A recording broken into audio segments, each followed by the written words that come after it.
প্রেম করিও আমার নবীর সনে প্রেম করিলে দয়াল মাওলা যাবে মিলে গো আমার নবীর সনে প্রেম করিলে আমার দয়াল মাওলা যাবে মিলে গো আমার নবীজিকে রাখো তোমার দেনে রে আসে গণ প্রেম করিও নবীজির সনে তোমরা প্রেম করিও তোমরা প্রেম করিও নবীজির সনে রে আসে গণ প্রেম করিও আমার ভাইরা আমার নবী সাহাবীদেরকে ডাক দিয়ে বলেন সাহাবীরা রে ও সাহাবীরা আমি ছোটকালে আমার মাকে হারিয়ে ফেলেছিলাম যার বুকের দুধ পান করেছি আমি যার কোলে আমি নবী একদিন নয় দুই দিন নয় ৬টি বছর কাটিয়েছি তিনি হলো আমার দুধ মাতা যার নাম হালিমাতুস সাদিয়া সুবহানাল্লাহ দুধ মায়ের জন্য আমার রাসূল কত বড় ইজ্জত কত বড় আপ্যায়ন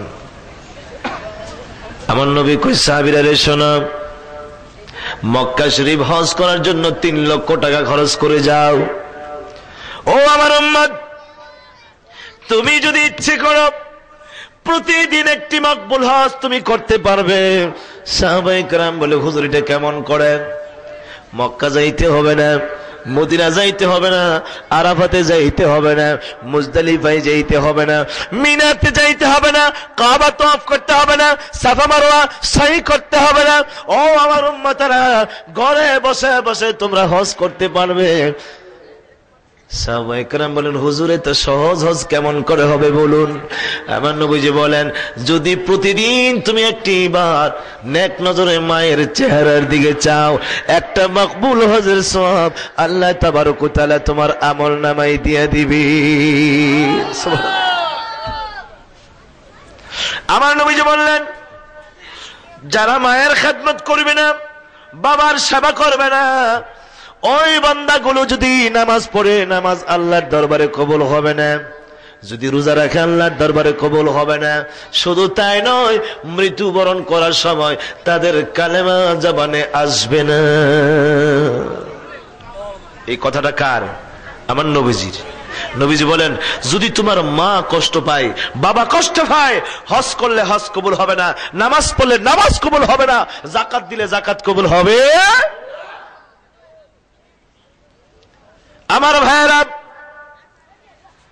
সাহাবী আল-কামাম বড় বড় সাহাবী ছিলেন বেশি বেশি নামাজ পড়তেন বেশি বেশি যাকাত দিতেন রোজাও বেশি বেশি রাখতেন হঠাৎ করে তিনি অসুস্থ হয়ে গেলেন মৃত্যুর শয্যার মধ্যে পড়ে গিয়েছে কিন্তু সব কথা বলতে পারে একটা বিষয় তার জবান দিয়ে আসে না সব কথা বলতে পারে কিন্তু একটা জিনিস জবান দিয়ে আসে না এটা হলো কালেমা শরীফ সুবহানাল্লাহ বলুন বিবি দৌড়ায়া আমার নবীজির দরবারে গেলেন নবীজির দরবারে যায়া চোখের পানিগুলো ছেড়ে দিয়ে বলি ইয়া রাসূলুল্লাহ ও আল্লাহর নবী আমার স্বামী আল-কামা সব কথা বলতে পারে মৃত্যুর শয্যায় শায়িত কোন সময় যেন মালাকুল মউত আজরাইল তার সামনে এসে চলে যায় তাকে আজরাইল নিয়ে যায় বলা যায় না হুজুর মৃত্যুর শয্যায় মৃত্যুর বিছানায় শুয়ে আছে সব বলতে পারে কিন্তু কালেমা শরীফ পড়তে পারে না সুবহানাল্লাহ আমাদের সকলের জীবনে মৃত্যু আসবে কি আসবে না জোরে কোন আসবে কি না মৃত্যুর হাত থেকে বাঁচার মতো ক্ষমতা কারো নাই আছে আছে এই জন্য কোন এক শায়েরে বলেছেন মালাকুল মউত পিছে পিছে খাড়া পাগল মনুরা মালাকুল মউত পিছে পিছে খাড়া মালাকুল মউত পিছে পিছে খাড়া পাগল মনুরা মালাকুল মউত মালাকুল মউতের হাতে কেওড়া নিস্তার পাইল তাতে মালাকুল মউতের হাতে কেওড়া নিস্তার পাইল তাতে নবী ওলি গাউস কুতুব যারা পাগল মনুরা মালাকুল মউত পিছে পিছে খাড়া মালাকুল মউত পিছে পিছে খাড়া পাগল মনুরা মালাকুল মউত মৌত আমাদের সামনে আছে কি নাই? কে বলেন আছে কি নাই? যদি মৌতের সময় কালেমা নিয়ে যাইতে চান, 1 নম্বর দায়িত্ব হলো মা যদি থাকে, বাবা যদি থাকে, মা বাবার খেদমত করতে হবে। সুবহানাল্লাহ বলুন।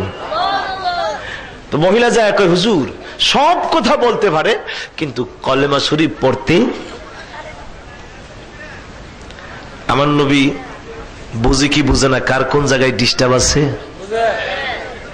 যারা মিল ফ্যাক্টরি চালায়, ইঞ্জিনিয়ার হয়, ইলেকট্রিক্যাল হয়, ইলেকট্রিশিয়ান হয়, মেকানিক্যাল হয়, এই ডিপার্টমেন্টে কার কোন জায়গায় ফল্ট করেছে একটা মিলে একজন ইঞ্জিনিয়ার গেলে দেখলেই বুঝতে পারে এই জায়গায় ডিস্টার্ব হয়েছে, ঠিক কিনা? উম্মতের কার কোন জায়গায় ডিস্টার্ব আছে আমার নবী বুঝে কি বুঝে না? জোরে কোন বুঝে কি বুঝে না? আমার নবী ওই মহিলাকে ডাক দিয়ে বলেন মা গো শোনো, আলকামার মা আছে কিনা? হুজুর আছে। অসুস্থ মানুষ, বৃদ্ধ মানুষ। আমার নবী বললেন সাহাবীরা রে, 2 জন সাহাবী যাইয়া বলো আমি রাসূল তাকে ডাকি, যদি তিনি আসতে না পারে আমি রাসূলুল্লাহ তার বাড়িতে যাব। খুব বৃদ্ধা মহিলা, হাঁটতে পারে না, 2 জন ধরলে আবার হাঁটতে পারে। সাহাবী 2 জন আলকামার বাড়িতে গেলেন, যাইয়া ওই বৃদ্ধা মহিলাকে বললেন মা, ও মা, আল্লাহর নবী সরকারে দুজাহা বলেছেন রাসূলের দরবারে আপনি যাইতেন, যদি আপনি না যাইতে পারেন আল্লাহর নবী আপনার বাড়িতে আসবে। সুবহানাল্লাহ। মাগো রাসূল বলেছেন আপনি যাইতেন, যদি আপনি না যাইতে পারেন রাসূলুল্লাহ আপনার বাড়িতে আসবে। সুবহানাল্লাহ। বৃদ্ধা মহিলা কই সর্বনাশ, আমার নবীরে কষ্ট দিয়ে আমার বাড়িতে আনবো আমার সাথে সাক্ষাতের জন্য? বাবা আমার পক্ষে এই বেয়াদবি করা সম্ভব?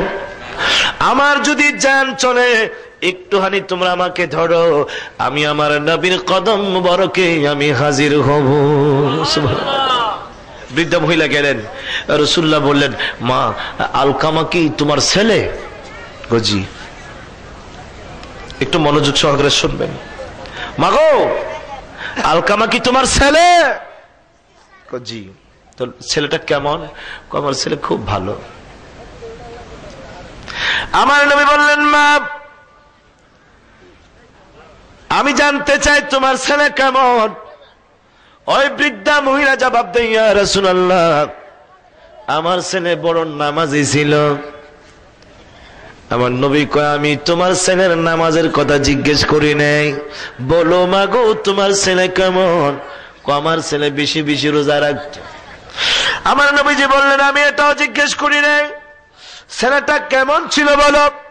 ওই বৃদ্ধা মহিলা বলে ইয়া রাসূলুল্লাহ প্রত্যেকটা মানুষের সাথে আমার সন্তান ভালো ব্যবহার করেছে।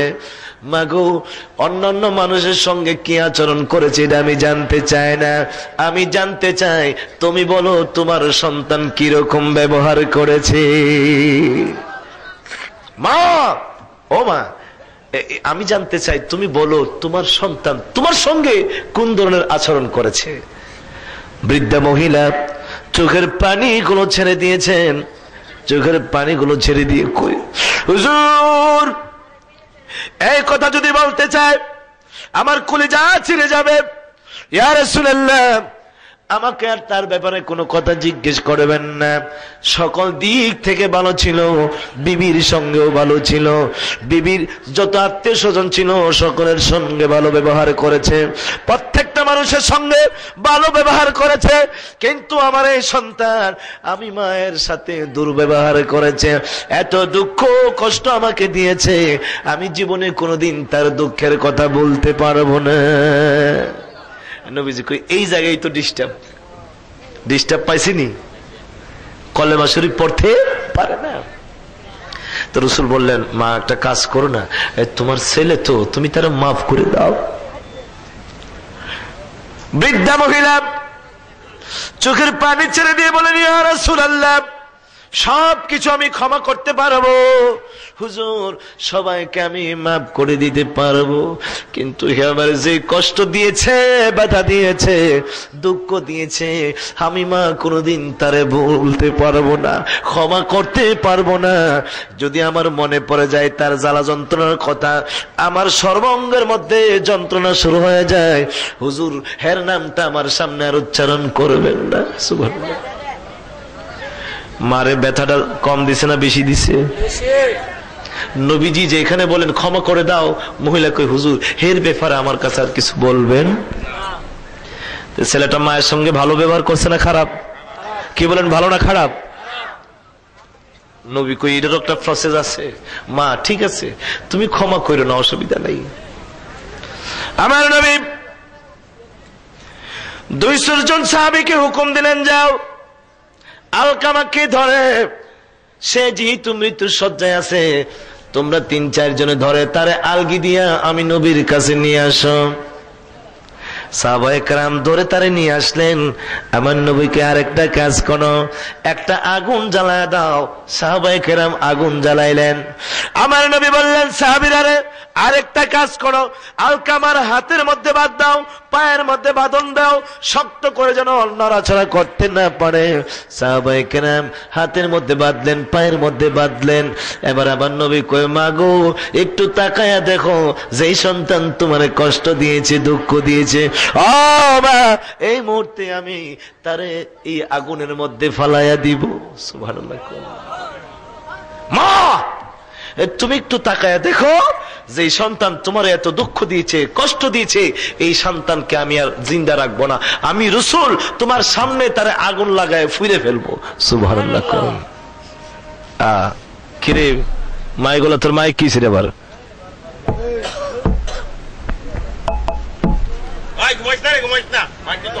মাইক ঠিক কর বেটা, তুই জিন্দা আছিস নি? তুই লড়িস না, তুই মাইক ঠিক থাকবো।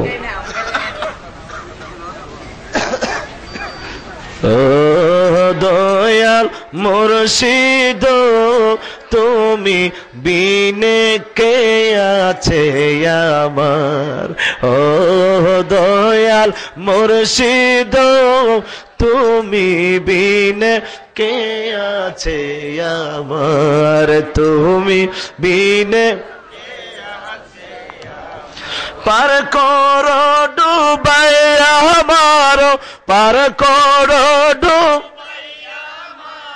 যা ইচ্ছা লয় তোমার, তুমি বিনে কে আছে আমার, ও দয়াল মুর্শিদ তুমি বিনে কে আছে আমার, তুমি বিনে কে আছে, পার করো ডুবাই আমার, পার করো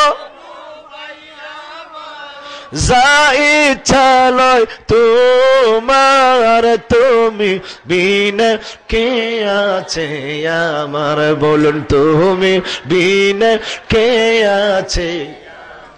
হাতে নাই মোর পারের কড়ি, আমি কি করিও পাই, নয়ন জলে বুগবাসে গো কি দিয়ে বুঝাই, হাতে নাই মোর পাহাড়ের কড়ি, কি করিও পাই, নয়ন জলে বুগবাসে গো কি দিয়ে বুঝাই, আমার আশায় আছে থাকবে পাশে, আশা আছে থাকবে, ডাকি তোমায় বারে বার, তুমি বিনে কে আছে আমার, ও দয়াল মুর্শিদ তুমি বিনে কে আছে আমার, তুমি পার করো ডুবাই আমার, পার করো যা ইচ্ছা লয় তোমার, তুমি বিনে কে আছে আমার, ও দয়াল তুমি বিনে। আমার ভাইরা, আমার নবীর কৌশল, আমার নবী কই সাহাবীরা রে আর দেরি করিও না, হাত পাও বেঁধে আগুন জ্বালাইয়া তাকে আগুনের মধ্যে নিক্ষেপ করো। সুবহানাল্লাহ। দরদি মা সঙ্গে সঙ্গে অন্তরের মধ্যে জ্বালা তৈরি হয়ে গেছে। ইয়া রাসূলুল্লাহ, এটা কেমন করে হয় গো নবী? আমার চোখের সামনে আমার সন্তানকে জ্বালায়া দিবেন। ইয়া রাসূলুল্লাহ, আমি সহ্য করতে পারবো না। আমার নবী কই মা গো, ও মা, এখন যদি তুমি সহ্য করতে না পারো, জাহান্নামের আগুনে যখন আল্লাহ পাক ফালায়া দিব, তখন কেমন করে তুমি সহ্য করবে? নবীজি কই ঠিক আছে, তাহলে একটা কাজ করো, তুমিও ক্ষমা করে দাও, আল্লাহ যেন তারে ক্ষমা করে। সুবহানাল্লাহ। আমার ভাইরা, ওই মহিলা আমার নবীর কদমে পড়ে কই, ইয়া রাসূলুল্লাহ, আমি আমার সন্তানকে ক্ষমা করে দিলাম, আমার দয়াল নবীও যেন তারে ক্ষমা করে দেয়। তাইলে বোঝা গেল যারা মাকে কষ্ট দেয়, বাবাকে কষ্ট দেয়, এই সন্তান কোনোদিন জান্নাতে যাইতে পারবে না। আমার আল্লাহ বলেন পবিত্র কোরআন শরীফের মধ্যে, সবাই আমার সাথে বলুন, আউযু বিল্লাহি মিনাশ বিসমিল্লাহির রাহমানির ওয়া কাদা ربك ألا تعبدوا إلا إياه وبالوالدين إحسانا। আমার আল্লাহ বলেন তোমার প্রভুর নির্দেশ, ও ঈমানদার মুমিন নরনারী, সর্বপ্রথম তোমাদের দায়িত্ব হলো আল্লাহর ইবাদত করা। কার ইবাদত? জোরে বলুন কার? এরপরের দায়িত্ব হলো ওয়াবিল ওয়ালিদাইনি ইহসানা। আল্লাহর পরে তুমি যাকে পূজা করবে, আল্লাহর পরে তুমি যাকে সম্মান করবে, ইজ্জত দিবে, যার হক আদায় করবে, এটা হলো তোমার মা আর বাবা। সুবহানাল্লাহ। إما يبلغن عندك الكبر أحدهما أو كلاهما فلا تقل لهما أف ولا تنهرهما। আমার আল্লাহ বলেন মা যদি বুড়া হয়ে যায়, বাবা যদি বুড়া হয়ে যায়, অথবা দুইজনের একজন যদি বুড়া হয়ে যায়, এমন আচরণ তাদের সঙ্গে করেও না, তারা যেন উফ শব্দটা না বলে। সুবহানাল্লাহ। যদি মা কষ্ট পাইয়া, বাবা কষ্ট পাইয়া শুধু কেবল বলে উফ, আমার আল্লাহ বলেন যদি উফ শব্দটা উচ্চারণ করে, বন্দারে ও বান্দিরা, ও সন্তানেরা, তোমার আচরণে মায়ের মনে যদি দুঃখ পায়, বাবার মনে যদি দুঃখ পায়, আমার আল্লাহ বলেন সঙ্গে সঙ্গে তোমার সব ইবাদত ক্যান্সেল হয়ে যাবে। ওয়ালা তাকুল লাহুমা উফ ওয়ালা তানহারহুমা, তাদেরকে ধমক দিয়েও কথা বলা যাবে। দেখবেন শ্বশুর শাশুড়ির কি জাতের কত মজার ব্যবহার। আব্বা আইসেন, আব্বা, আম্মা, আম্মা যান, আব্বা যান, আইসেন, আইয়েন। 2 কিলোমিটার দূর থেকে আগায় আনে শ্বশুর আর শাশুড়িরে, মজার মজা খাওয়ায়। এই দিক দিয়া নিজের মা মাসের পর মাস যায়, বর্ষণের পর বৎসর যায়, একটা দিনও ভালো জিনিস খাওয়ায় না। আছে কিনা এরকম? আমার ভাইরা, শ্বশুর শাশুড়িকে ইজ্জত করবেন, সম্মান করবেন, কিন্তু এই ইজ্জতটা যেন নিজের মা বাবার চাইতে বেশি না হয়। মিষ্টি খাওয়ান শাশুড়িরে, অসুবিধা নাই, মিষ্টি খাওয়ান শ্বশুরকে, অসুবিধা নয়, কিন্তু নিজের মারে আগে খাওয়াইতে হবে। সুবহানাল্লাহ। আর আমরার অবস্থা কি জানেননি? নিজের মা বছরে 2 বছরে একবার মিষ্টি খায় না, আর হে শাশুড়ি আর শ্বশুরের লাগে যত জাতের বড় বড় রসের গোল্লা আছে, ঠিক না? খাও, ইজ্জত করো শ্বশুর শাশুড়িকে, কিন্তু নিজের মা বাবার চাইতে বেশি। আমার আল্লাহ কই ইম্মা ইয়াবলুগান্না ইনদাকাল কিবারা আহাদুহুমা আও কিলাহুমা ফালা তাকুল লাহুমা উফ ওয়ালা তানহারহুমা, তাদেরকে দমকও দেওয়া যাবে, وقل لهما قولا كريما আমার আল্লাহ বলেন وقل لهما قولا كريما মায়ের সঙ্গে যখন কথা বলবে, বাবার সঙ্গে যখন কথা বলবে, নরম নরম সুরে তুমি কথা বলবে। সুবহানাল্লাহ। এই হুকুমটা কার? যেরকম এই হুকুমটা কার? মা বাবার সাথে গরম কথা না নরম কথা? যেরকম গরম না নরম? গরম না নরম? আর আমরা স্বভাব, মায়ে যদি কই যাস, তোমাদের কই যাইতে যাও,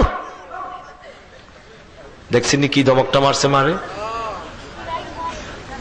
বাপে কই যাস, বুঝলে তো কের কের করে কেরে, আমি আমার কামে যাই, এরকম আছে না? সাবধান। আল্লাহ পাক কিন্তু কোরআন শরীফে না করছে সাবধান, ওয়াকুল্লাহুমা কাওলান কারীমা। এমন আচরণ করো, এমন ব্যবহার করো যাতে করে তোমার বাবার মন নরম হয়ে যায়, মায়ের মন নরম হয়ে যায়। সন্তান, মা আর বাবা যদি তোমার আচরণে খুশি হয়ে যায়, আত্মাটা যদি নরম হয়ে যায়, আর এই নরম আত্মা দিয়ে যখন তোমার জন্য দোয়া করবে, খোদার কসম বন্দুকের গুলিটা মিস হবে, মা আর বাবার দোয়াটা কোনোদিন মিস হবে।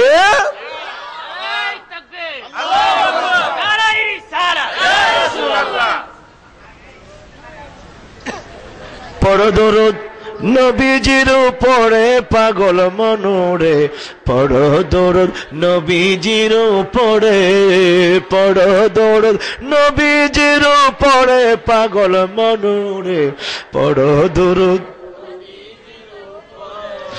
আমার নবীর শানে দুরুদ পড়লে ভাগ্য তোমার যাবে খুলে গো। আমার নবীর শানে দুরুদ পড়লে ভাগ্য তোমার যাবে খুলে গো। গুনাহগুলো যাবে তোমার ঝড়ে পাগল মনুরে, নবীর উপর দুরুদ পড়ো রে, পড়ো দুরুদ। নবী লাহুমা জানাহাজুল মিনার রাহমা। ও সন্তান, রহমতের দুইটা বাহু মা আর বাবার জন্য তুমি বিছাইয়া দিও। সুবহানাল্লাহ। রহমতের দুইটা বাহু, এই ডানা দুইটি তুমি তোমার মা আর বাবার জন্য বিছিয়ে।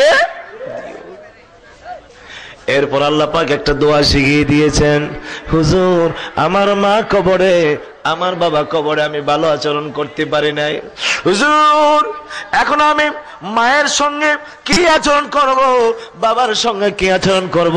আমার আল্লাহ বলেন, মা যদি কবরে থাকে, বাবা যদি কবরে থাকে, তখন তুমি দোয়া করিও, রব্বিরহামহুমা কামা রাব্বায়ানি। সবাই পড়ুন, রব্বিরহামহুমা কামা রাব্বায়ানি সগীরা। আল্লাহ রব্বিরহামহুমা, ও আমার প্রভু, আমার বাবার প্রতি আপনি রহম করুন, দয়া করুন।